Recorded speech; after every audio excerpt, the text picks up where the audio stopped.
If you are unrelated to the child you're looking to adopt, you actually have a little bit of a different process for how you go through an adoption. I'm trying to avoid the light here that's coming through as I do this video, but in an unrelated adoption, you actually have to do a pre-placement investigation and a post-placement investigation. And in this video, I'm going to go over a little bit about what those things are and what the code says about those things. In order to complete your adoption in a unrelated adoption, you've got to have the pre-placement and post-placement adoptions completed. If you don't, then your adoption may not go through, which that's why it's important, right? And so in this video, I'm going to go over a little bit more about what that is. So the code 2610A19, it's not important for you to know that exactly, but that it goes through exactly what those things are. And what it says is a pre-placement investigation shall be made, which means it's required, absolutely essential, has to be done to determine the suitability of each petitioner and the home in which the adoptee will be placed. So again, checking out the petitioner, you're filing for the adoption, and also your home. The investigation shall include, number one, a criminal background investigation. So they're going to do the fingerprints, check out what your background is, make sure that a pedophile is not adopting this kid, and any other circumstances which might be relevant to the placement of an adoptee. That's sort of going to be up to the person who is doing the investigation. And once that pre-placement investigation is completed, it'll be filed with the court when the petition for adoption is filed.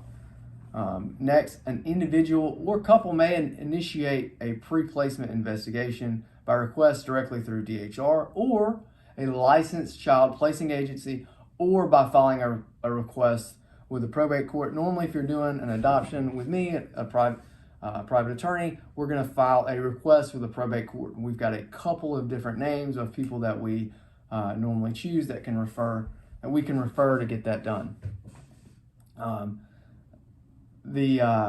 Upon completion of the investigation, a copy of the report will be sent to the petitioner, so the petitioners will be able to look at the report too. So this pre-placement investigation has to be done within 24 months or 2 years before the petition is filed. Anything older than that's not going to count, other than with good cause shown. So what are the post-placement investigation is going to be done, and what's going to be done in that is the court is going to look at the suitability of each petitioner and his, her, or their home for the adoptee. It's sort of self-explanatory. Is the home suitable, right? Is it large enough? Does the child have their own bedroom? If not, are they going to be sleeping in a room with people that they're not necessarily really related to? So they'll look into that. Why the natural parents are not supporting are not taking care and supporting the minor. Whether the natural parents have abandoned the minor or are otherwise unsuited to have its custody. Any orders, judgments, or decrees affecting the adoptee or any children of the petitioner. So in that, they'll look at the actual orders that says who has custody of the child.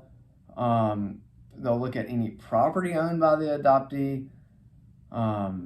So that would be if the child owns property. The medical histories of the adoptee and the biological parents, such as if the child has special needs, can the prospective adoptive parents take care of them?